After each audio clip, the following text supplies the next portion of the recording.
Cool. I think we can get going. I see people are still popping in, but I think they can join once we've started.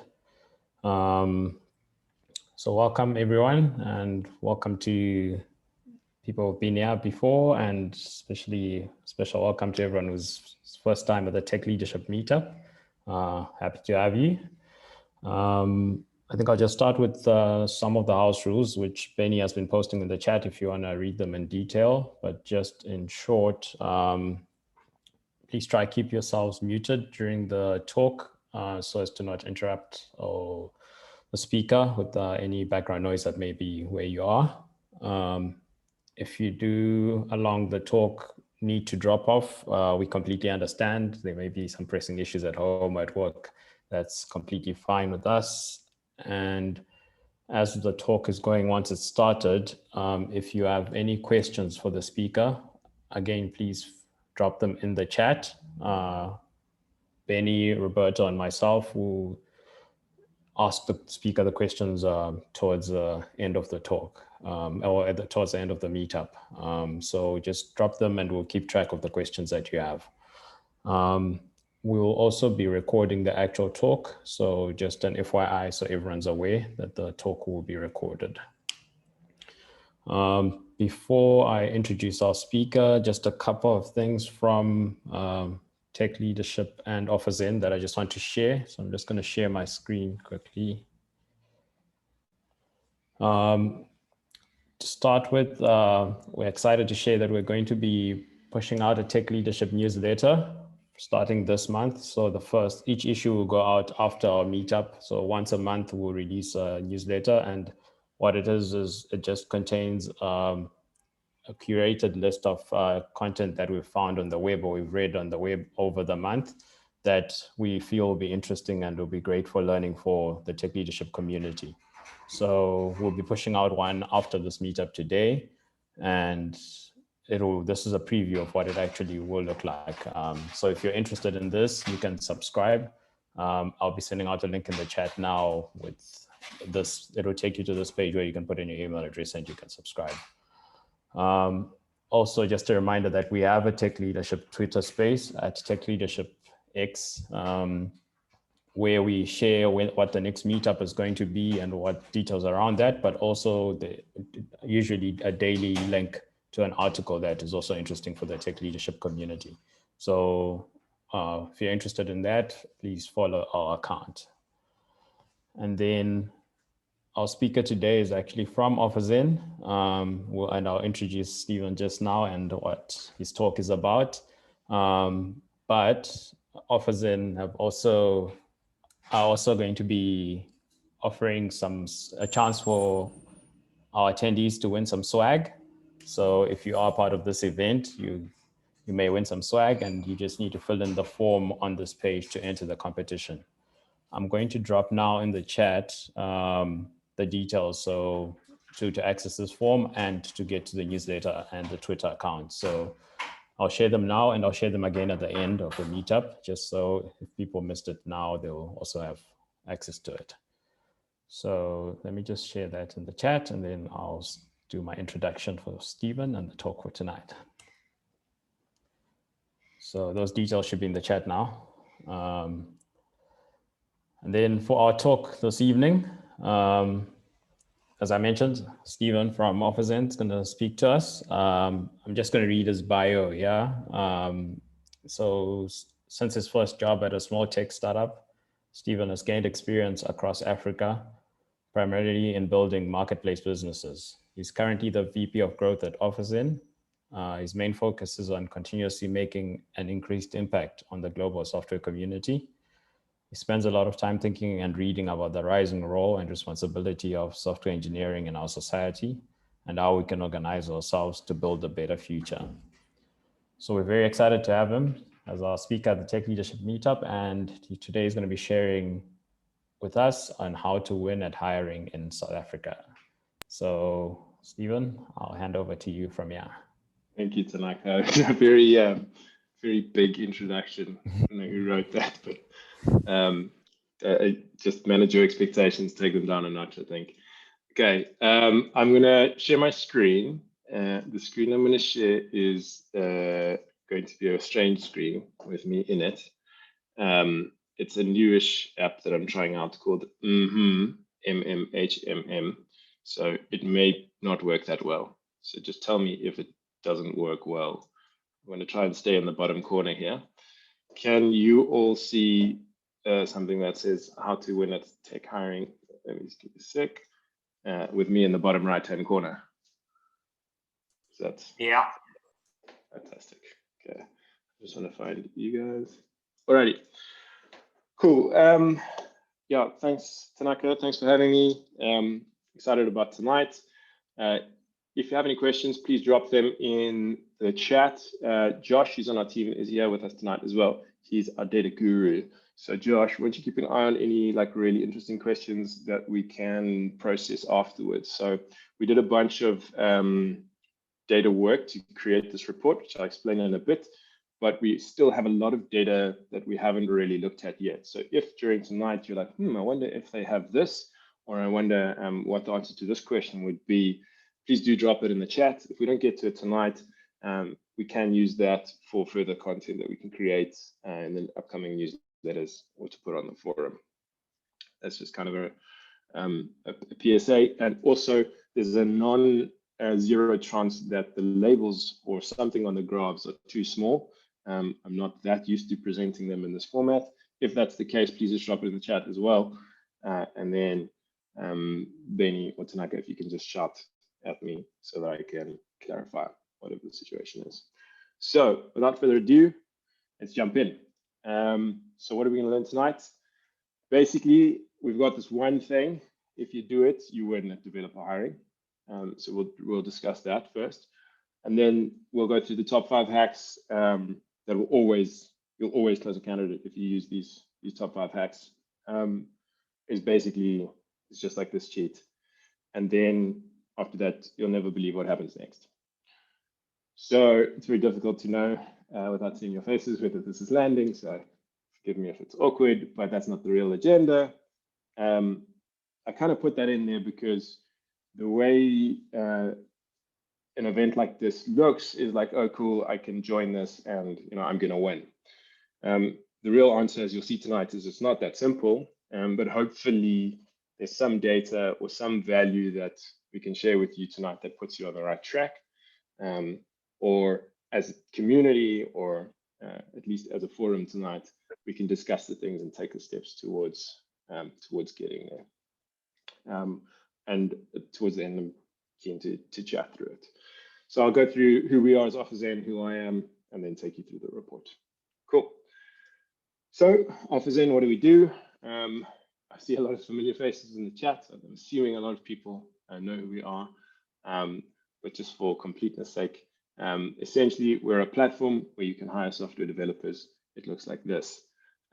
You can go through the software developers, send them a message and say, hey, I would like to talk to you about a job at our company. So what do? We go out to Google, LinkedIn, we have a blog, we have a podcast, we go to events, we sponsor t-shirts, we do a whole bunch of stuff, and that generates us a community of, this is a bit of an old slide, over 100,000 software makers. They then apply to OfferZen. We've got about 2,000 of those a month. And then we have a curation team that uses past platform performance as well as like information on the profiles and curates the software developers and lets the ones that are high quality, real software developers that have a high probability of being placed on the platform, onto the platform. And then they work with someone called the talent advisor who basically helps them get their profile up, manages their salary expectations and all that kind of thing, and moves them onto the platform. So all of that happens, and the end result is that little platform picture that you see there. So that's pretty cool. That's what we do. And on top of that, then we have these really expert people called account managers. You'll see why I'm telling you about this in a second. These guys know better than anyone how to help you when you're hiring. They have all the data that I'm about to show you tonight. They've placed over 100, some of them have placed over 100 people each. They called it the 100 Club. It's very fancy. You get a t-shirt And they have this basically insight. This is their day job. So these guys are the best people to help you hire. But you got me tonight. So ideally we would have an account manager, but tonight you got me. But I do not come unarmed. So this is the Office State of the Software Developer Nation Survey 2021. It's quite a mouthful, but I come bearing this gift. And I've also been involved in the previous report of this, as well as the remote report, which we did in 2020 when things got a bit weird. So I'm hoping to run you through this tonight.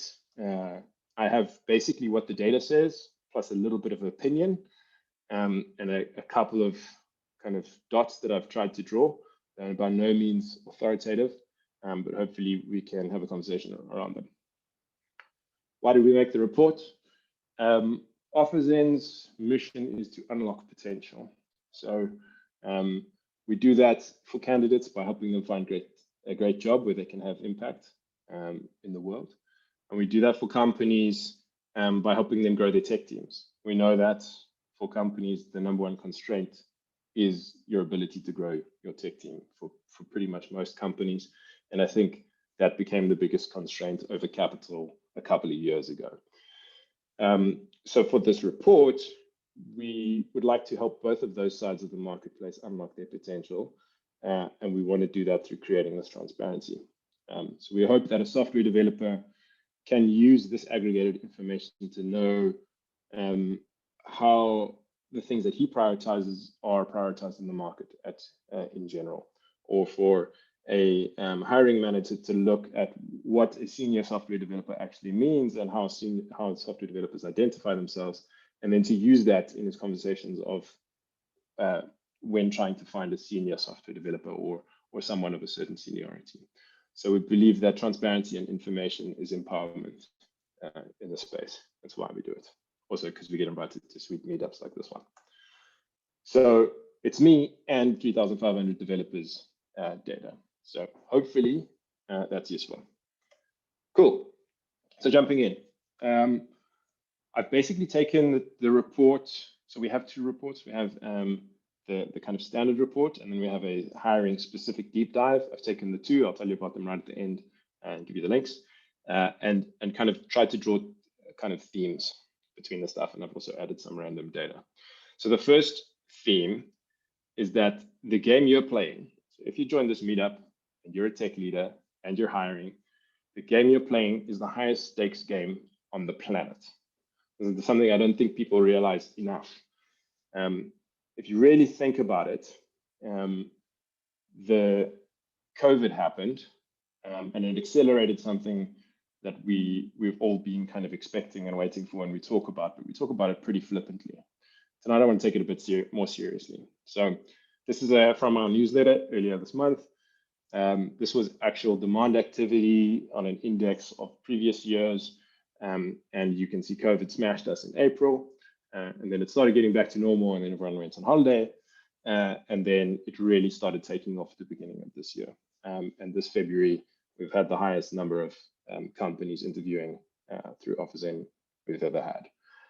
So in South Africa, this is picking up, and we're seeing that as a global phenomenon.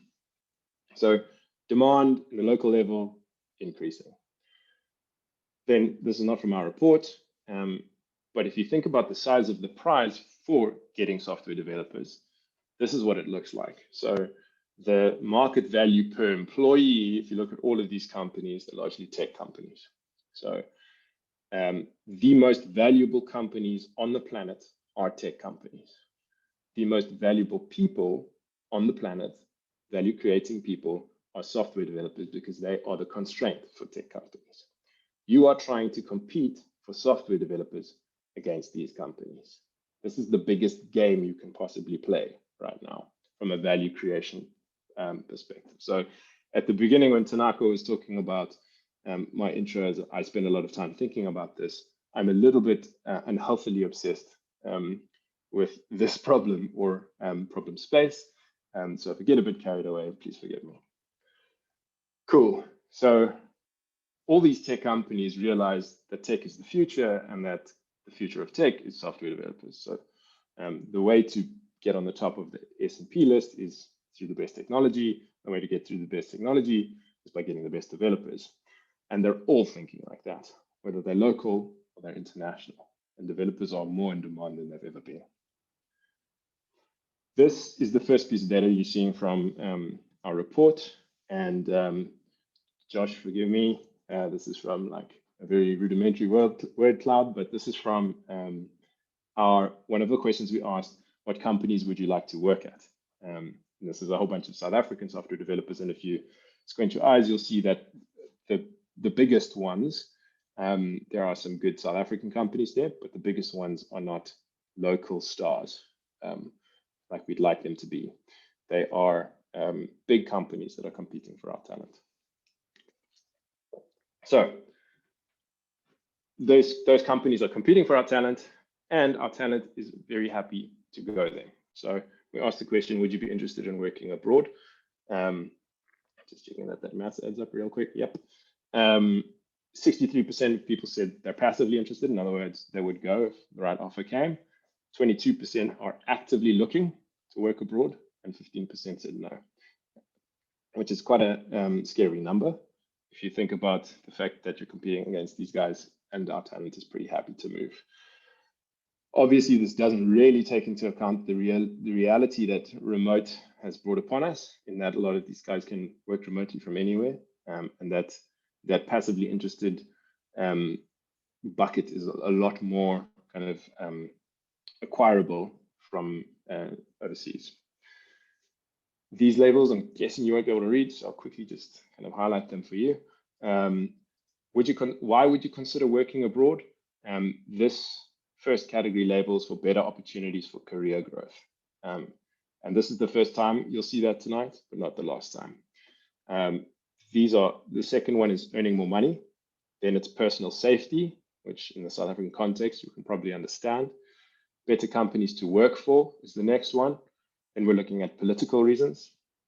Better buying power, which is similar to salary, I suppose. And then other, and then better weather. Not sure what happened there. And then more space. But what I'd like to highlight is better opportunity for career growth, because this is the rest of the theme for the evening, is that if we cannot offer software developers better opportunities for growth, we will not win. Cool. So first section, high stakes game on the planet. Software has eaten the world. That's done, thanks to COVID. It helped us along the way. It was already being eaten, but it put it in a blender and gave it a straw. No, sorry about that analogy. The prize is bigger than ever. Software companies are the most valuable companies in the world. There's more demand for it than ever, because probably the prize is bigger, and a bunch of other things. And you're competing on the global stage against everyone. So fun times. Now, not only is the stage super competitive, but it's also moving all of the time, and also moving super fast. So if we look at, these are the two reports, sequential reports that we ran. The one on the left is, excuse me, languages developers want to work with most in 2020, and on the right, 2021. So you'll see that for the most part, the differences were not that huge in the previous year, but on the right-hand side, people picking Python, and that's shooting out way ahead from second place. So you could wonder, okay, maybe we just had a bunch more Python respondents this time. It doesn't seem to be the case. And also as reflected, we did a similar survey in the Netherlands, where we're also now active, and we see a similar trend. So what's happened in the space of a year is a language, a year or so, a language is really kind of shot out, and everyone's really interested in learning this language, and want to work with this language. And we're seeing that is coupled with a rise in interest in AI, cloud, enterprise infrastructure, and this kind of move towards machine learning and data. So this move is happening super fast in our industry. And these other really important things are also picking up insanely fast. Crypto, I see some of the crypto guys here tonight for school, cybersecurity, these kinds of things. So the space is moving at a rate of knots. Okay, so not only is the space moving, but people are, so you could say like, that's cool, software developers want to learn Python, but they're not. This graph shows that software developers like to learn a new language at a very high frequency. So for juniors, if you look at the kind of the left-hand side of the graph, and let me just go here, the left-hand side of the graph is youngest age, and the right-hand side is older. And then the blue one is every few months that people would like to learn a new language. Orange is once a year, and then the light green is once every few years. So you can see that on the left-hand side, juniors are pretty keen on learning a new language every couple of months. So when you couple that with everyone is interested in Python, it means that people are moving and will be moving super fast to learn those new languages. And you might go, that's cool, but we're a JavaScript shop. How does that work, and how do we provide those developers with that opportunity? So if we go to the next slide, we'll see that 1 in 3 developers are looking to move jobs in the next 12 months. Now, we're not sure whether they are looking to move jobs necessarily because they want to learn a new language. Probably not, if you see the rest of the kind of data. But what this does say is that developers move often. So the opportunity to switch languages does present itself often, which means that developers can switch languages often, which means that languages can progress super often. So not only do you need to compete for software developers, but you also need to compete with the overall market trends in languages and where software developers are going. So this is quite an interesting thing, that the younger software developers obviously learning new languages, older software developers specializing, but software developers as a whole moving with relative high frequency. So into that section, the playing field and software developers move fast. So popular languages and industries are shifting fast, and developers are naturally inclined to be moving jobs and learning new languages. If you can imagine for a junior, trying to find what languages and kind of what spaces work for them, the opportunity to move frequently is really good for that. And because of the high demand and the low supply for software developers, that opportunity exists. So movement happens a lot. Cool. Last of the 3 sections, you only get 1 shot. And then I added Eminem above my head for fun. Cool, so you've got 1 shot. So it's crazy, you're competing against everyone. Things are moving really fast. That doesn't help you. That's just probably made you a bit more nervous. This probably makes you even more nervous, is that the bigger the company, the bigger the salary. So if you look at this graph, the green at the top is 500 plus people. The purple, which is next, is 200 to 500 people. Then it goes down to 50 to 100, and then it goes down to 11 to 50, and then lastly 2 to 10. So depending on where you are on the scale, it's pretty difficult to compete with big companies because they pay more. And that's kind of the winners. The richer get richer, and they have bigger buying power, and they're harder to compete with. So that's another aggravating factor in the competition. So I've been working with this data for quite a while, and I've come up with this very non-scientific summary. So this is by no means authoritative. It's like purely just to indicate how I think about it. Salary is obviously important, but these other 2 words are just as important. Growth, which we'll unpack quite a lot now, and autonomy. Excuse me. So when we look at the non-monetary benefits that people weigh up when choosing a job, the number 1 listed factor is growth opportunities. And the second is remote work. So when I say autonomy, I use it in quite a broad category sense. So remote work is some version of autonomy. There are other like individual mission level autonomy, task-based autonomy, that kind of thing. But there's also just the freedom to determine how one works and what one works on, which is part of that. And remote and flexible hours are both one part of those. So if we look at growth opportunities, you can see, if I just, if you look at the colors, the light blue is senior, the middle is intermediate, the orange is intermediate, sorry, and the purple is junior. For growth opportunities, you can see it's quite kind of swayed over to the juniors. So the shape looks like this, with the seniors kind of valuing it a little bit less relative to the juniors. If you look at the remote work, which is the more autonomy level type benefit, you can see this, the sway is the other direction. So seniors relatively favoring that more, and you see the same thing with flexible hours. So that's a pretty interesting thing from a senior perspective. They're looking at flexible hours and remote work, and then for juniors, relatively more interested in growth opportunities and as well company culture, which is quite an interesting thing.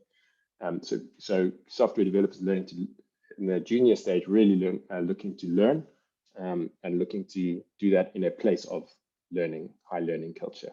Whereas later in life, people that are getting older, software developers that are moving kind of forward in their career, valuing a bit more balance.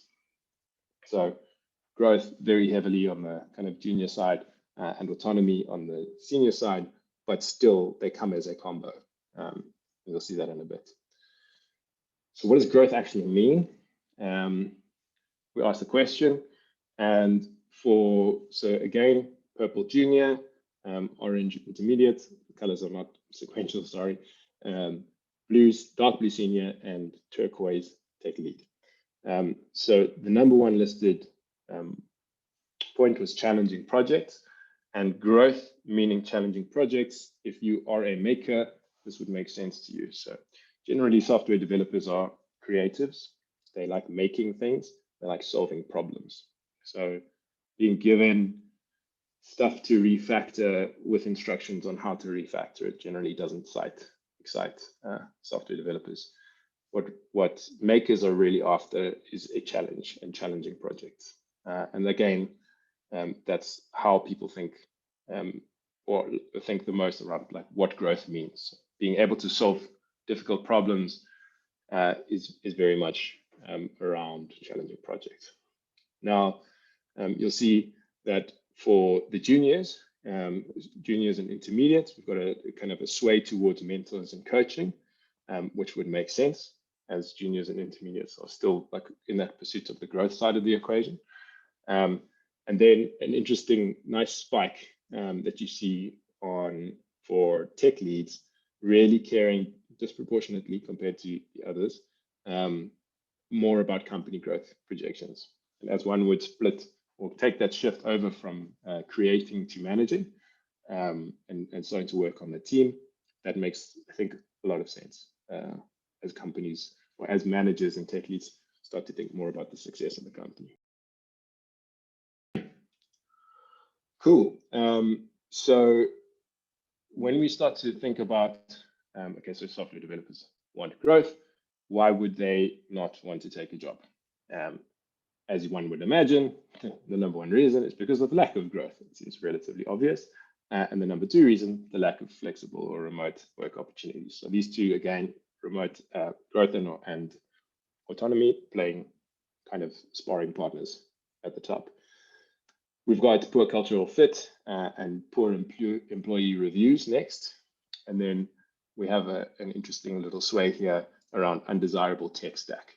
So seniors on the right-hand side, juniors on the left-hand side, juniors seemingly less opinionated on the tech stack, seniors more opinionated on the tech stack. And that would make sense as people become more senior, they become more specialized and more tech stack specific. Cool. So growth, right? Growth and autonomy. But I think what's important at this point is to say you can't offer people growth. You can't offer new employees growth and autonomy unless you offer your current employees growth and autonomy. So I think it's time to talk a little bit about investing in your current team. If you think about, or if you asked software, or when we did ask software developers, how do they assess company cultures for potential employers? The number one reason or the number one factor that they listed was speaking to the employees at that business. And that's quite a telling sign that word of mouth is basically one of your strongest marketing tactics that you have. The second one here is the interview process. And interestingly, it is senior on the right, junior on the left. It is swayed more towards the seniors. So seniors value the interview process above speaking to employees. Logically, if you think about it, for a senior, the interview process is also a peer review process because generally seniors will be the people interviewing seniors. And that's a good way for a software developer, senior software developer, to gauge the culture within the software engineering team at that place by talking to other senior software developers and seeing how they interview them. The other elements here are time at the office, the company website. Interestingly, on the company website and on company content, which are here, juniors favoring them more and seniors less. Seniors becoming a little less trusting of the marketing material as they go and caring more about the human interactions, the interview process, talking with hiring managers. So that's quite an interesting trend. Cool. So when you're investing in your current team, you know that actually making that investment is the most sustainable thing that you can do to grow your tech team. So growing your tech team means adding team members, but it means keeping team members. And if you focus on keeping your team members, you've got a much better chance of finding the right people through word of mouth and putting out that kind of image or that message to market, right? So what are the things that you can do? Unsurprisingly, again, to keep the people at your company: growth, autonomy, work-life balance, and then company culture. And for me, in this scenario, it's really about, are you taking those first two? Company culture is, are you taking these first two and giving people and creating people? You can't give people autonomy, you create autonomy for people. Creating that autonomy, giving them that opportunity to have their say, right? And in the remote report, interesting things around remote work. We found that while remote work is something that people want, remote work is also something that some people really don't want. So if you are looking for a senior software developer and that person is in the really don't want bracket, you can't go, oh, we offered remote work and it was listed somewhere along the line here as there's no remote work. So we did remote work, everyone's remote now, and I don't understand why the person doesn't want it. It's not about giving people remote, it's about giving people the respect and space and the autonomy to do what they need, to take what they need. So for some people, they need an office. You might want to look at a hybrid approach. For other people, they want remote. For some people, they want to work core hours, for other people not. And I think it's really about diving into those. And there's quite a lot of content and information in the data report, previous data reports around that. Cool.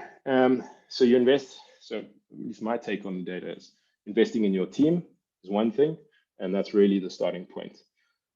Charity begins at home. If you haven't sorted that out, start there. And then investing in your candidates. So 1 in 2 developers have discontinued a hiring process after a negative interview experience. So even if you've done all the hard work, right, you've like figured out how to make this amazing value prop, you've got a career path, developers can learn new languages, they're having so much fun, the culture's great, we're talking to new people about new technologies, and we're doing like hack days, everything's going super well, and you've sorted that out, and candidates are telling their friends like, oh, you really must come and work with us, it's super fun. You still need to close that person. So generating the interest is just not good enough. people will still drop out of the process once it's started. And those negative experiences happen often. So what do those negative experiences look like? The number one is being lowballed or pushed to reveal salary. So this is something is close to our hearts at OfferZen. When we launched, so on OfferZen, to send someone an interview request, you put the salary upfront with that interview request.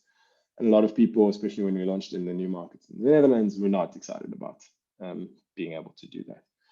What we found, though, is that it's a good context and relationship setting exercise to say, look, this is what we expect, this is what we want, and this is an open and transparent start to our engagement.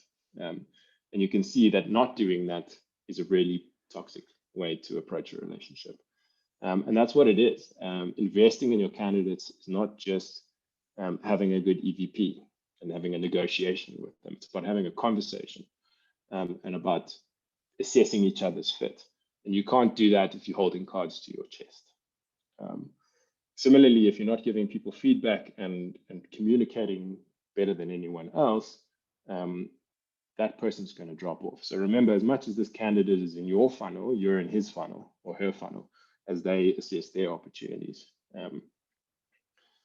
The rest of them over here, so that's the first two, is being lowballed, which I think in my mind is just going, look, treat the person with respect and be open and honest and transparent from the beginning. Not receiving feedback, communicate very well. And then the rest of them are irrelevant online assessments, approach for mismatched roles, badly written job descriptions, long delays in the interview process, too many steps in the process, getting spammed by recruiters. So this whole section here in my mind can be summarized with just having respect and investing in the candidate. Right, so the candidate is taking their time, they are in high demand, and if you are sending them an inappropriate online assessment or wasting their time with an opportunity which really doesn't fit their skills, you're not going to get very far, and you're not going to get a very good reputation within the market. Excuse me, sorry. Cool. So on this section, what's the recap? Number one, it's all about growth and autonomy, but mainly growth. So don't think you'll get away with just a pretty EVP page, because employer value proposition page. Having a nice page that explains all the stuff you do and has a video of your last offsite is just not good enough. So you actively need to invest in your current people, in my mind, first. And you need to offer optionality and autonomy and treat people with trust. And take that long-term approach to the exercise, because it's a long-term game. So when hiring, respect the candidate's time. That makes all the difference in the world. And at the same time, move fast, because it's a race, right? So as I said, the developer has options.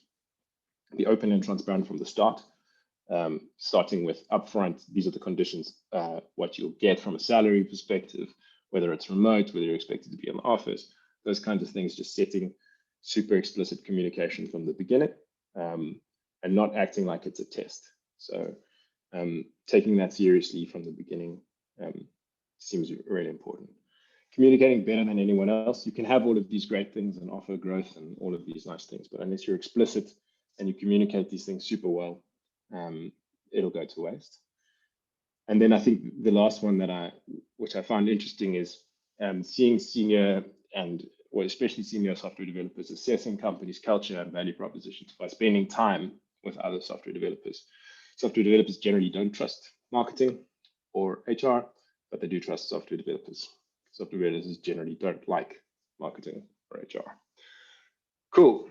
So overall, my take on this, and again, this is my take, is that great reach out messages, nice career page, solid processes, and all that kind of stuff. You've got to have it. You've got to have it. It's table stakes. But that's like saying you've got to have a DB. Sure, you've got to have that. You've got to have a back end and a front end. And you can make some progress with just these things.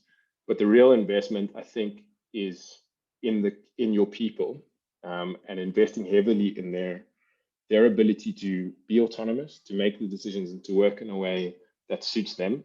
Because other people are, right? MessageBird, these big Dutch companies, they just raised 300 million euro or something crazy. They give people all the autonomy in the world, understand that life happens, they optimize for work-life balance. They're very, like, they're crystal clear on how they give you growth and autonomy. And you need to do that. And they do it for their teams. And the people that I know work there say that they do. And they didn't do that so they could hire well. They did that because they decided to invest in their people. A nice result of that is that they can attract some of the best candidates in the world now. And after all, the investment is worth it. So if you do that, it's very expensive, obviously, to continuously and spend an insane amount of time and effort and focus on growth and autonomy for your teams. If you get it right, though, the investment will be worth it. And as you continue to grow your team, you can win that prize, which is the top of the S&P rating. Cool. So trust me, I'm in marketing. Like I said, that's my take on the data. I am in marketing. But a better idea would to speak to your actual account manager if you have one. I assume most of you do. If you don't, just go to Office and sign up or send me a mail. I can put you in touch with someone. These people have a way more experience in how to hire and to win in hiring than I do. I have the data, which I've shared with you now, and you will have it afterwards as well, because you'll be able to download it. And yeah, chat to these guys. They know what they're doing way more than I do, at least. So what else can you do if you are keen to take it forward and really invest in winning? You can download the reports. I'll drop them quickly, or someone from the Office team, please just drop them in the chat. You can go there, you can download the reports. And there's also, Josh is in the chat with us. We'll be releasing a bunch of like deep dives over the next couple of weeks and months on this stuff. So if you want, you can sign up to the newsletter there. In the report, there's also a link to a bunch of stuff on the blog, further reading in and around the space, things that you can do to win, whether it's hiring remotely or setting candidate expectations, etc. And then, as we said earlier, there's a swag kind of competition. So scan the QR code, click on the link, do whatever you need to do, and you can get an Offers NT. That's it. Cool. Thanks so much, Stephen. That was a very clear and simple way to take all that data and present it in a useful way that people can use for hiring, which I assume a lot of people are doing, given what you said from the February stats of Office. Yeah, seems like it. Cool. There's a couple of questions. Roberto, I think you had like quite a few, but what I'll do is I'll let you choose your best one there, and then we can loop into Robin's question. And if there is more time, we can see what other extra questions get to be asked. So Roberto, you can just unmute yourself if you're still on the call, and just ask one of your questions, then we can proceed. Cool. Yeah, sorry. I'm spamming the channel with lots of questions. A lot of them are like, hey, do you have data for this and data for this? This is something that I'm busy working with at the moment. But I think the big question for me was, there are places where we've strived to give autonomy and give them something to sort of buy into and give them growth plans and things like that, but still have people leave. And so some of the things that I'm starting to think is that it's around where people's motivations are tied to specific things. So if somebody's motivated on growth, when they join, growth comes from multiple streams. So sometimes it is from like, practicing in technologies that they've never touched from, but sometimes it's just like picking up a new domain. And so what ends up happening is once you've figured out that domain and like now it's not challenging anymore, eventually that sort of dip comes in your growth. And then because your motivations are tied to that growth, now you're no longer feeling it, and so you sort of leave. So how would you sort of give people that are been in a company for like 5 or 6 years as tech spaces, like that growth when like they figured out the language and they know the domain? I guess that's the tricky bit, right? Like, is it even realistic to want to have the average tenure of a dev be more than 6 years now? Yeah, that's what I was gonna say. I'm not 100% sure that it is. In just, it's a bit of a cheeky like opt-out answer, but I think it's down to the invest in the people thing.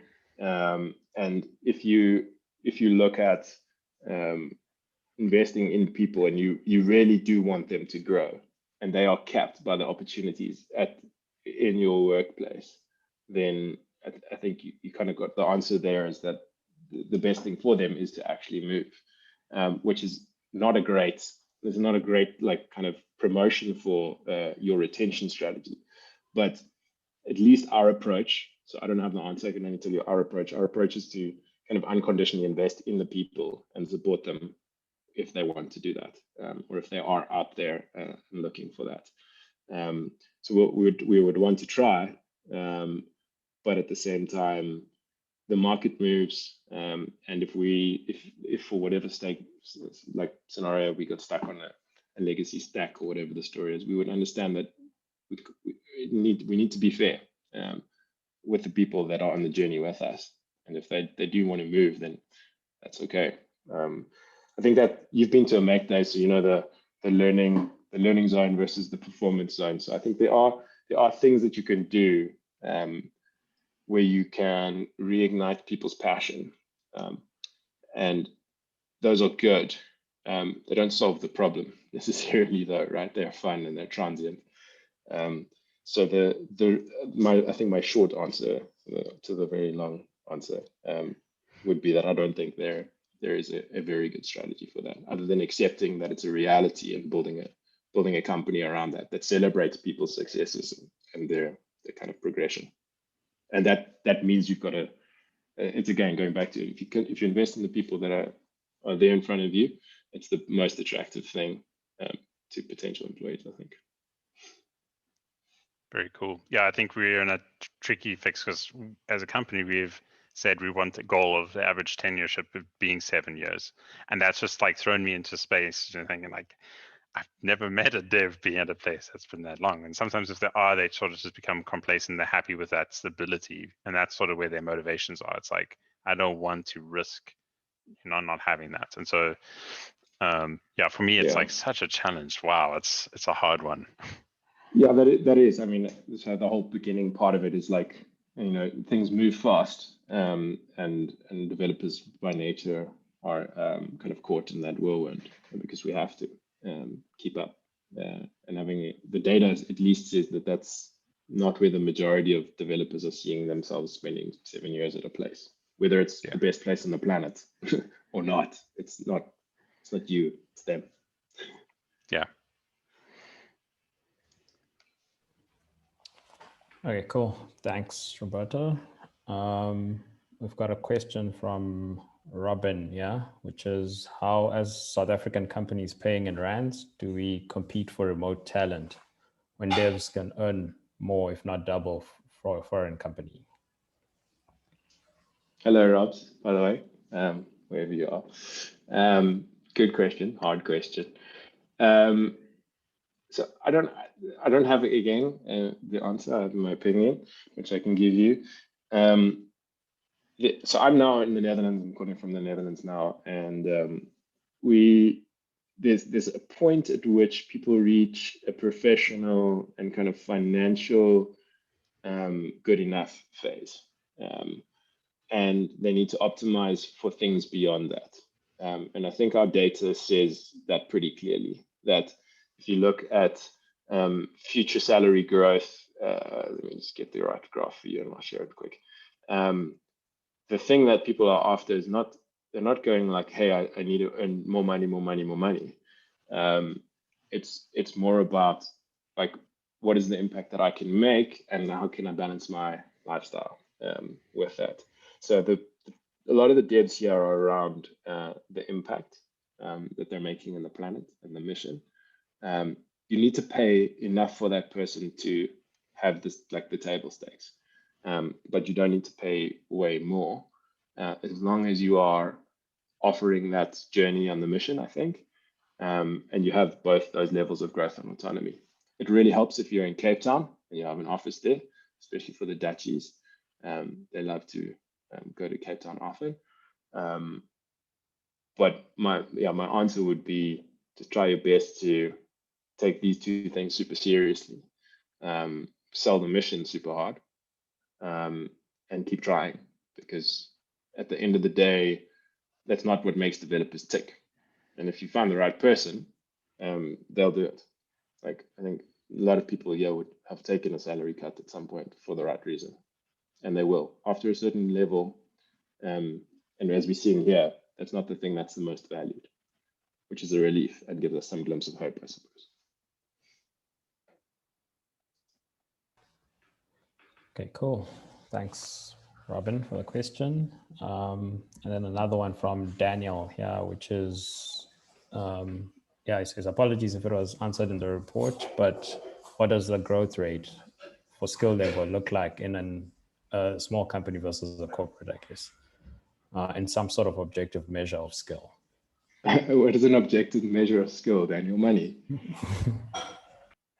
How do we, so we only, I mean, it's definitely difficult to answer, but look, I mean, developers upskill at different like levels, and I guess in a corporate setting, you're going to be placed as a junior a lot longer than if you're in a small company. So do you guys have some sort of measure of skill, like increase? Well, not that I know of. Josh, do you have any, Josh, while you're thinking, the one thing we do look at or have looked at previously is the distribution of ages and seniority. So what people consider themselves senior. I don't know if that answers the question at all, but there may be some difference in, so this is the age distribution of seniors and juniors. So you can see that junior developers generally have 2 years experience. An intermediate developer has 4 years experience, and a senior developer is generally peaks at around the 6-year mark. We could split that around the company size stuff. Other than that, so the elapsing of time and the amount of money people earn are basically, in my mind, the most objective measures we have in the survey. Unless Josh, I think letting people answer it themselves is a great way to see that. Are you then able to send us that result? Yeah, I think Josh and I can have a look at it. So we've got a forum. I don't know how to. So we've got a forum at community.officing.com, and we'll post some of those questions there. So I don't know, Max, if we can put it somewhere. Otherwise, just go to the forum, sign up, and then you'll get a notification. Josh, maybe you and I can have a look at it. And Daniel, I'll ping you. Are you on ZTech Slack or something? Then I can just ping you. It would be cool to get your input as well, just on if it answers your question, because we're kind of new at this bit of it. So we've been making the reports for a while, but what we really want to get into this year is like answering these kinds of questions and interacting with people and giving you the answers to questions you actually have instead of questions we're guessing you have. So your help would be great there. Thanks.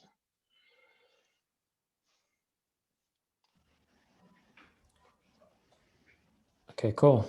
Thanks, Daniel. Yeah, we're coming up to time, so I'm just going to use the last 2 minutes to wrap up. And just, I guess I'm going to paste in the chat again the same links I posted earlier. So the offers and swag, if anyone is interested in having a chance at getting that, there will be, you just copy the links and then you can fill in the form. And then the link to the Tech Leadership Twitter and the newsletter, Tech Leadership newsletter, that will push out later on this evening. But thanks a lot to Stephen, our speaker for tonight, for all those insights and coming to share all that knowledge with us. I think it's really been a great talk, slightly different to what we've had before, and that's pretty cool. And thanks a lot to Officer in your company for the swag and gathering all this information. Stephen, as Tech Leadership, we normally give out a gift as a book to each speaker, thanks to Matchbox Solutions, which is Benny's company for that. We've got a list of books that are in the tech leadership space, which we'll actually start linking from our website, but we'll send you a link to that, Stephen, and you can pick a book from there and decide what you want and how we can send it to you, but we'll be in touch on that. Awesome. Thanks, Tanaka. And just a note from my side, like, thank you to you and Benny and Rob as well for, investing your time in stuff like this.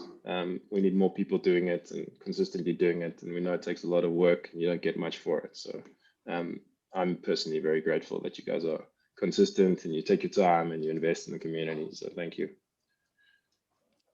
Thank you so much for the feedback. Cool. I think that should be it.